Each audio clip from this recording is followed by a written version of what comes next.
My apologies. I forgot my Bible in my car. As I was walking out, I was chatting with someone, and they're like, "It's good to know you're not perfect, Pastor. We can't hear you." Then it's Roy's fault. Everything usually is.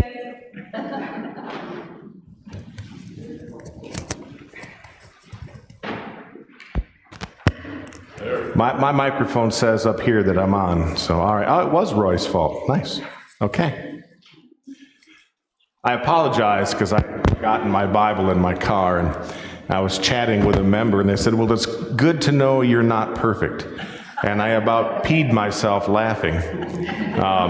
If you ever needed a pastor to remind you that we pastors don't belong on pedestals, I'm your guy.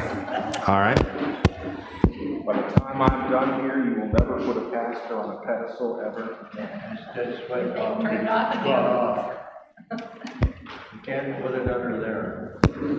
Oh, hang on. This might be one move. This little guy is.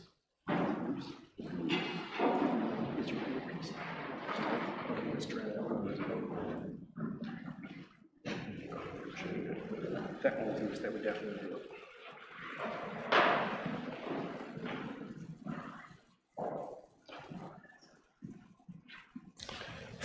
Roy's official diagnosis was I had a screw loose. And he was right. I did.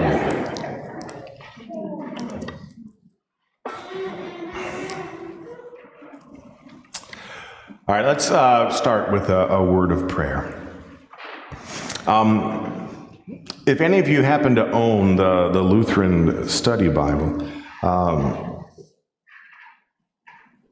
in the front are these just wonderful collection of little prayers. So if you don't mind, I'm just going to read one of those little prayers this morning. O Almighty Father, lead us to your word, that we may find healing of heart, soul, and mind in the gospel of Jesus. Be near us as we read for ourselves that Jesus has indeed died and risen again for us. Keep us steadfast in your grace and mercy, that we may spread your love to those who haven't heard the good news, and to those who have heard but have forgotten it. Let us do all we can to win souls for you, that they may go out and do the same. In Jesus' most holy name we pray. Amen. And that prayer was written by Linda Fleischig. Don't know who Linda is, but she writes nice prayers. All right, we are zooming along in the book of Ezra. In fact, I believe that we made it through verse 2 or 3. That's about it. Let's start then with verse 2. Thus says Cyrus, king of Persia, "The Lord, the God of heaven, has given me all the kingdoms of the earth, and he has charged me to build him a house at Jerusalem, which is in Judah.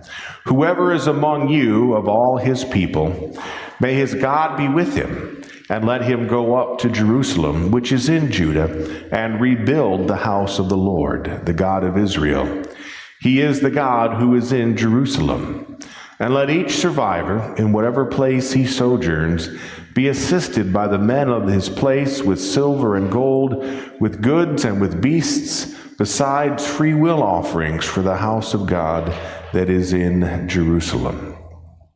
All right, so last week we noted that Cyrus, of course, was not a believer. So he was the pagan emperor of the Persian Empire. And yet, this just goes to show us that God even works through those who don't believe in his name. you see a repeat of something that happened in the book of Exodus, right? Because God's people were slaves in Egypt, and as God set them free, right, they were allowed to plunder the Egyptians, if you will, and the slaves left with a great bounty of possessions. In the same way, verse 4, Cyrus commands that, and let each survivor in whatever place he sojourns be assisted by the men of his place with silver and gold, with goods and beasts, and then free will offerings. And so again, when it comes to the resources it's going to take to rebuild the house of the Lord, God has provided. Again, the slaves most likely wouldn't have a lot, although you had a very wise preacher preach on you about slavery, was it last week? That reminded us that a lot of times slavery in the Old Testament wasn't the chattel kind of slavery that we were used to in our nation, and that slaves could rise to places of prominence. We saw that during the exile with Daniel and with Shadrach, Meshach, and Abednego, Rakshak and Benny. And so there might have been some of the Israelites who had a little bit that they could contribute to the rebuilding of the temple, but now the Lord has provided. And so now you've got the people, and you have the resources, and you have the permission. And none of that came from the people themselves.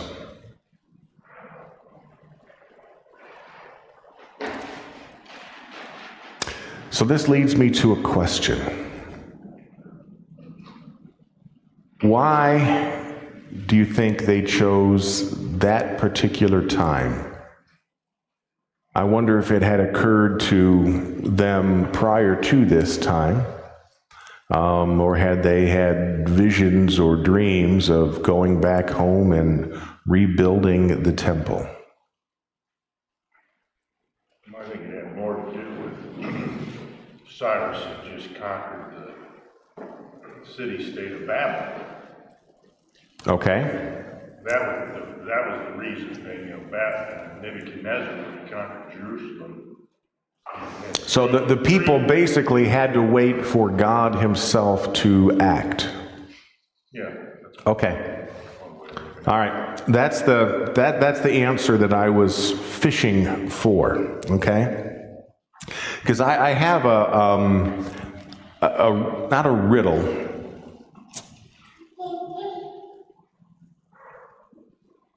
I have a debate that I've been unable to settle. All right. What is the timing for us as God's people to act on something? And by that, bear with me. You guys added on to your building how long ago?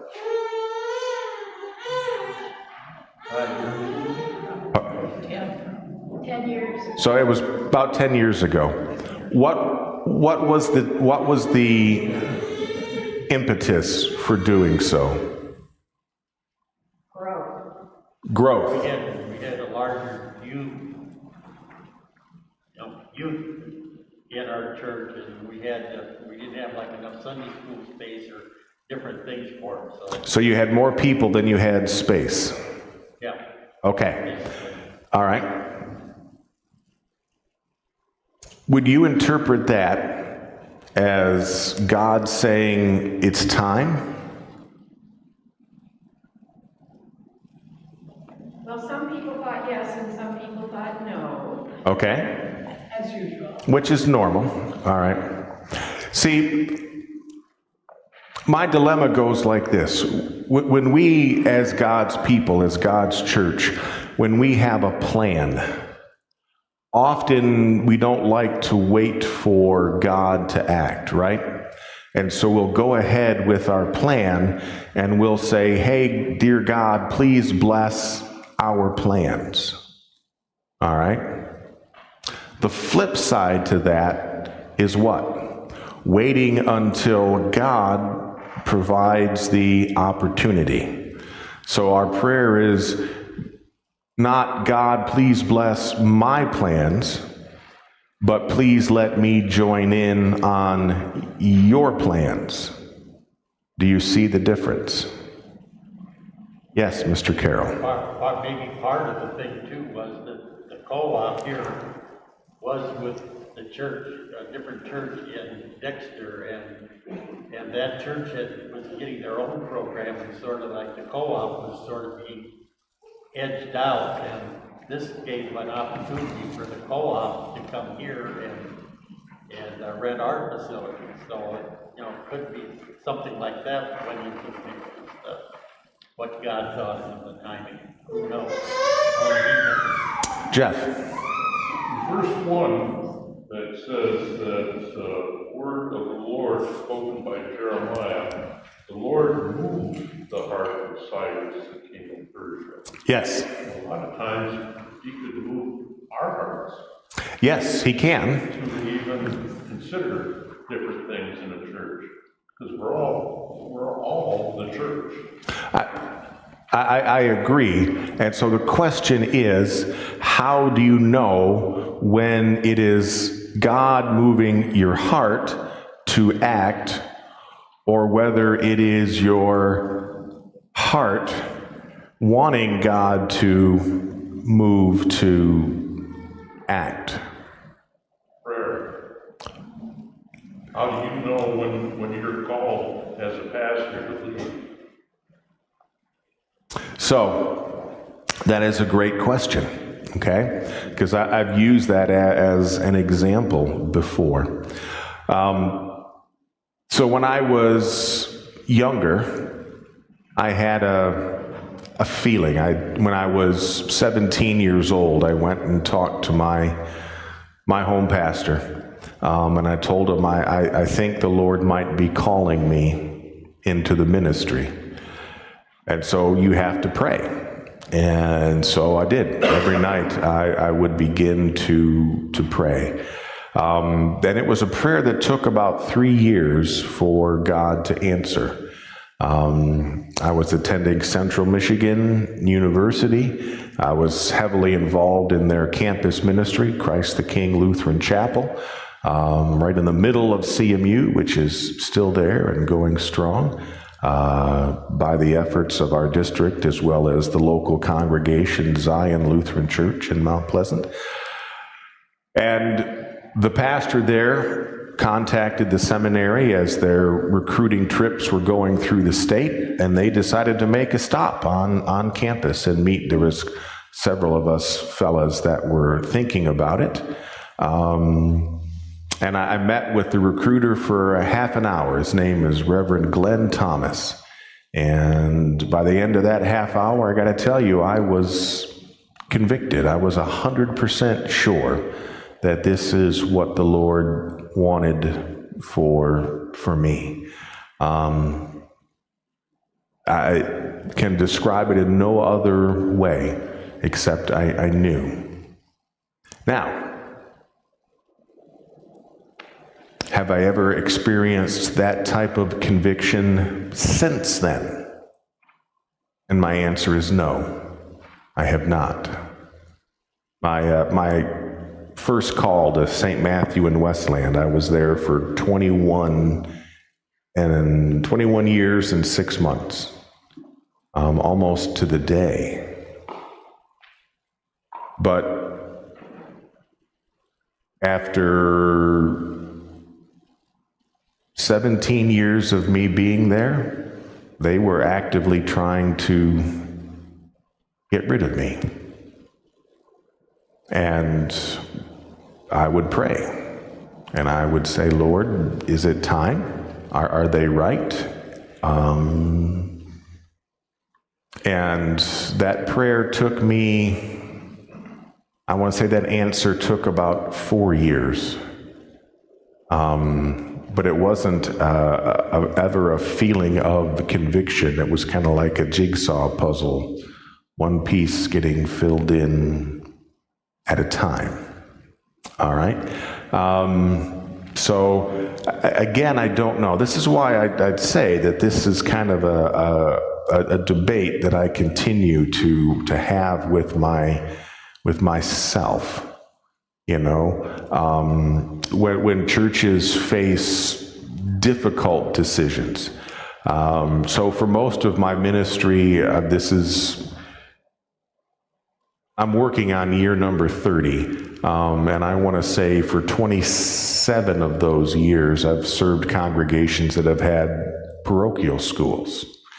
Well, churches that have parochial schools, nearly all of them are always on the financial edge of disaster, right? Because it costs congregations about $8,000 or $9,000 per student to educate them, and they only charge $4,000 or $5,000 in tuition. So you get the business model is not good, right? And so the difference is always made up on the plates on Sunday morning. And so you'll have congregations wrestle. Do we keep going, or do we have to end this season of our ministry? And so you have these big questions, right? And you absolutely want God's guidance, okay? And you'll have people who will say, well, that business model, that makes no financial sense whatsoever. Every year we just dig ourselves deeper in debt, and things get to be a little more rough, and there's nowhere else to cut. And then you'll get other folks who will say, but look at the lives that we are impacting and touching, and they're both correct. Both arguments are absolutely correct. And so what do you do? Which direction do you go? I don't have a very eloquent answer, but for me,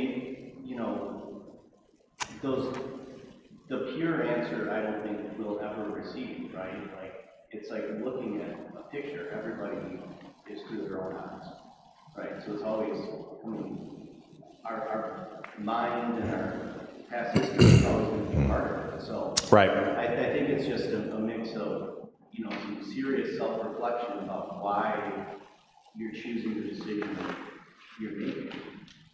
Prayer and also internal self-reflection, like raw self-reflection of why are you doing this? Right. Like, is it for the grace of God and for the betterment, or is it, we had some really good answers about why we did the addition. Mm-hmm. It could have been we want a bigger church, so we're seen as a larger congregation. Right. Or just simply to be seen as more prominent. But if I were to ask you, during that process, did God open the doors to kind of make it happen?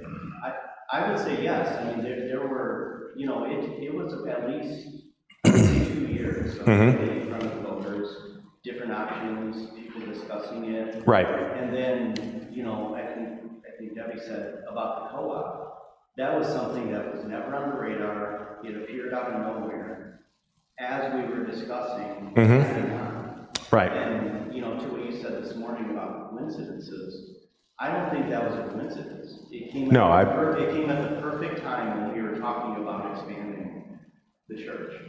Right. As Christians, coincidence should not be in our vocabulary because it contradicts the clear teaching of Scripture. So even then, I don't think anybody, we never 100% say that was Right. absolute, but I think things like that happened that really tipped the scales. Right. Miss Debbie. Well, for me, sometimes it's the peace I feel or not feel. So if I have no peace, if it's still up and down, up and down, up and down, then the decision's not made. But sometimes you just have to step out in faith and say, I don't have any clear direction here. but I need to do something, sometimes you just do. Like when you're down to your last pair of socks, are you going to do laundry or not? Or are you going to go talk to your neighbor, right? I don't know. Sometimes you just have to make a decision in your life to move forward. And if it's the wrong decision, you'll know it. You will know it. There are consequences to our decision. Well, I'm going to push back just a little bit, Miss Debbie, because again, Good. I like pushbacks. when it comes to making those big decisions, all right? Let's say you're dating someone, you're in love with that person, and you're praying, hey, is this the one that I want to join my life to? Is this the one that I want to marry? I would imagine that there is a lot of prayer that goes into that decision, right? And that's one of those decisions where you would say, well, if I just make a choice and it's wrong, then it'll reveal itself and I'll recalibrate. Well, at that point in time, that recalibrating is a little rough. But there's an assumption there that when you're making that decision that you're already a Christian. Absolutely. Yeah, so that's not always the case. So making decisions. And again, Ezra, this is, and I don't have an answer for you. I don't have a good answer, because I'll probably preach on this at some point in time, saying, how do you know? When you finally get your new pastor, and in between the time that he says yes and the time that he shows up, I'm going to say, okay, what's the next step for Peace Lutheran Church? How do you know? Do you just pick a direction and say, God, we're going to go this way, please bless us? Or do you wait for God to make it clear you all need to go that way? And the problem, of course, is that it rarely, especially as a collective, as a group, comes down to what I described God calling me into the ministry. You don't usually get that sense of, yes, this is absolutely what I have in mind for you next. Yes, ma'am. I don't think we're very good at waiting. That is an understatement. If you didn't hear her, she says we're not very good at waiting. And so that is the understatement of the century. Yeah, it's like we pray about something and then I want an answer in 10 minutes. Sure. I'm ready. So sometimes you make decisions because you don't want to wait any longer. Or because God hasn't moved and you think that That he should have. Yeah. Or if I'm with two other people and we want to go to dinner and people say, person A says, well, I don't care, and somebody else says, do you want? I don't care where, and somebody else says, I don't care where, well, I want to make a decision because I'm hungry. I want to push that decision, whether it should be pushed or not. This is tough for congregations, for God's people to wrestle with, right? Because God will often put yourself in the place of the folks here in Israel, all right? They've been slaves in Babylon. Babylon now falls to Persia. Your expectation is what? That you're going to continue to be a slave to someone. Your prayers are always for God to act, for God to deliver. deliver us from whatever circumstances we happen to be in. And I'm pretty sure the prayers of God's people are always going to be along those lines. The day before Cyrus makes this announcement, would you have ever thought that it was possible that this unbeliever would say, hey, you all need to go back and rebuild what you had lost? And, oh, by the way, we're going to help you pay for it. It had to go so far beyond what any of the Jews at the time had been praying. Again, and it goes to illustrate that New Testament passage, right, that God will do more than anything that we can imagine, okay? But I also wonder how many plans and how many prayers and how many frustrated Jews there were that they had to wait for 70 years. So some folks spent their entire life praying about this moment, and they don't see it. And then the reality, as we're going to read, is that once this amazing opportunity avails itself, you have a goodly portion of God's people say what? Nah.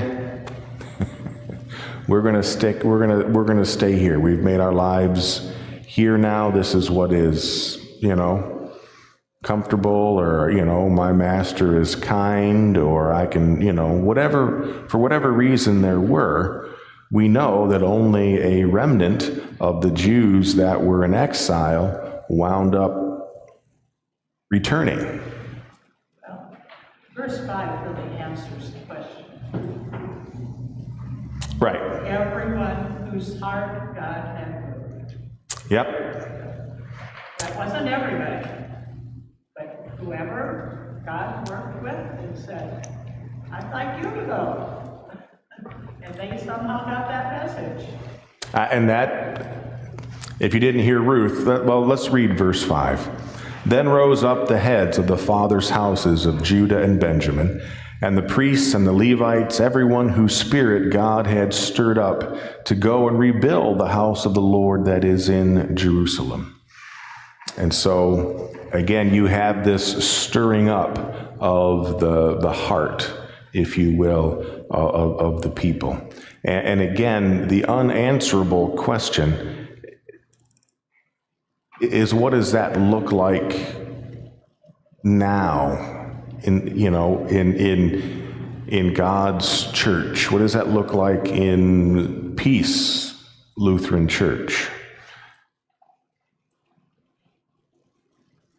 And again, the answer is, I don't know. So if you're going to ask that question, where does Romans 8:28 come into this? Because Romans 8:28. God works for the good in all things for those who love him. So my answer would be, in that even in our mistakes, God will turn into a blessing.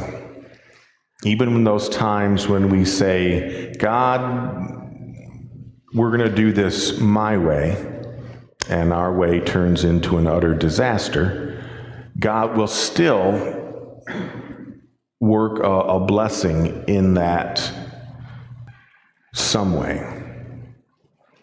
But we aren't always approaching God as, I'm going to do it my way, God, so I want you to bless it. I mean, there are times when we literally step forward in faith, believing that we're going in the right direction, and it doesn't turn out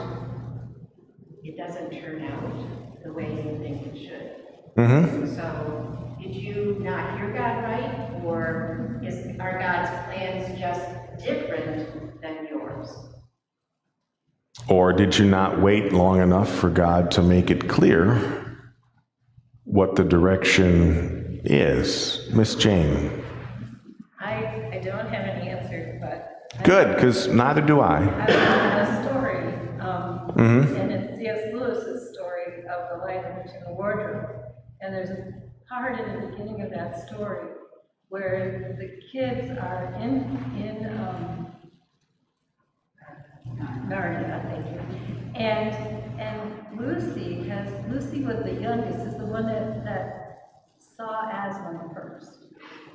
And her brothers and sisters are not listening to her, the youngest. And Aslan is calling her to follow him.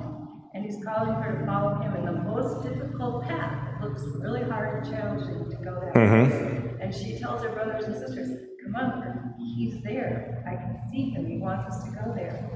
And they talk her out of it, and they go a different way. That they end up having all kinds of hardships and pain and suffering. And after the whole thing is over, Aslan talks to Lucy, and he says, why didn't you follow me? If you followed me, it would have been the better path. They got to the same place.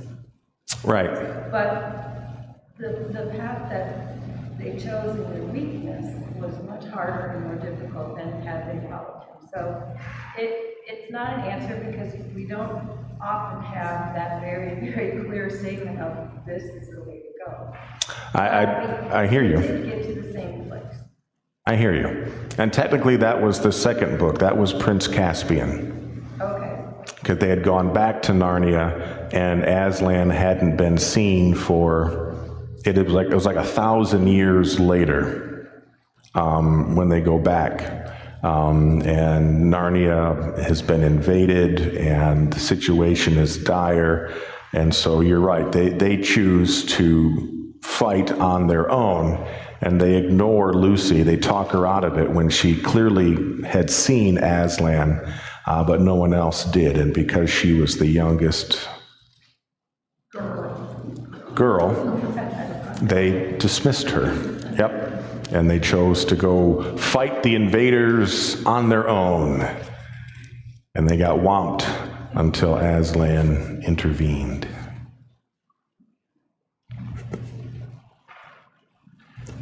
The introduction that I have to Ezra, chapter 1 to chapter 6, so we'll get to it.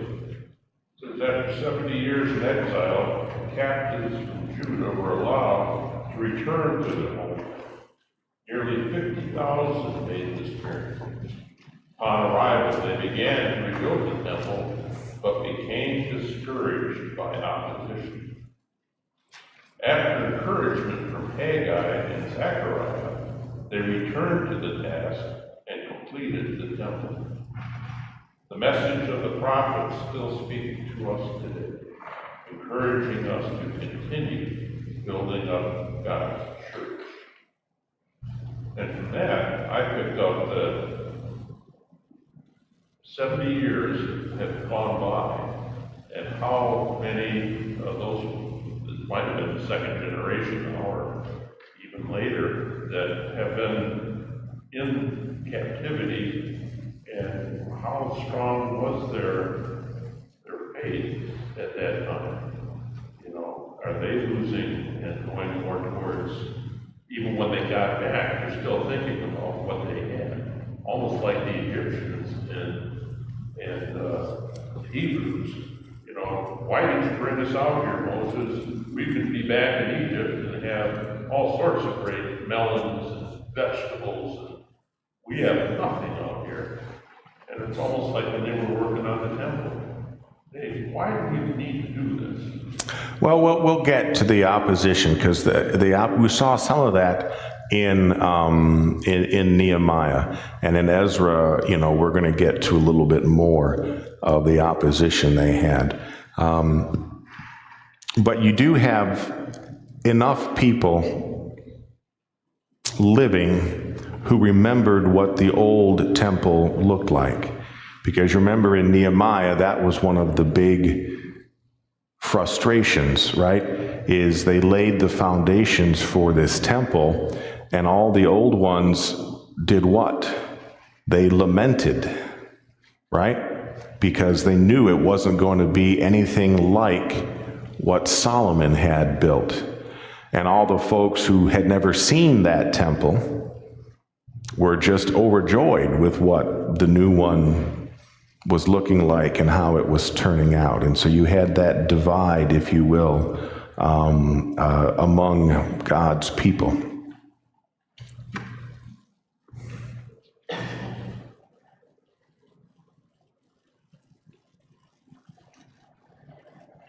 My only other caution when it comes to collectively knowing what the next step is, that if you wind up pushing for a next step that absolutely clearly aligns with what way you think we should go, I would be cautious. Because it's rarely been my experience that God's will for my life follows my will for my life. And if you look back in your own life, I imagine you will observe the same thing. Because you'll get folks who get passionate saying, oh, this is what we should do next. Just allow those decisions, which was the great thing to hear, that, you know, the choice to build, you know, was made over 2 years of thinking and praying and planning and looking and asking God, hey, is this, you know, what we should do next? Because please notice that anytime God calls someone in Scripture, he calls them to start, right? He tells them what the first step is. He doesn't reveal to them kind of the middle or the end, if you will, right? When he called Abram, it was what? Leave your father's house and go to a place that I will show you. When you and I make plans, we like to have a beginning and a middle and an end, right? We are going to go to this campground, we're going to rent a cabin for this week, we're going to do these sites, and then we're going to come home, okay? But when God calls his people out, he just says, I want you to go that way. And that's it. You get the beginning, you don't have the middle or the end. And so that's always scary. And because God doesn't provide that, oftentimes we'll say what? No, I'm comfy right where I'm at, okay? So I guess that's a counsel and encouragement on both sides of the debate. I just made things more unhelpful, right? If the next step closely aligns what you think should happen, I would urge caution. If you are resisting any kind of change because you like how things are right now and you're nice and comfy, I would urge caution. Because God doesn't call us to either way, right? I've never experienced God calling us into our comfort zone. And I've never experienced God calling us to a place that we thought we should go. All right, let's read a few more verses just so I can say we got through chapter 1. Verse 6. And all who were about them aided them with vessels of silver, with gold, with good, with beasts and costly wares, besides all that was freely offered. Cyrus the king also brought out the vessels of the house of the Lord that Nebuchadnezzar had carried away from Jerusalem and placed in the house of his gods. Cyrus, king of Persia, brought these out in the charge of Mithredath, the treasurer, who counted them out to Sheshbazzar, the prince of Judah. And this was the number of them: 30 basins of gold, 1,000 bases of silver, 29 censers, 30 bowls of gold, 410 bowls of silver, and 1,000 other vessels. All the vessels of gold and silver were 5,400. All these did Sheshbazzar bring up when the exiles were brought up from Babylonia to Jerusalem.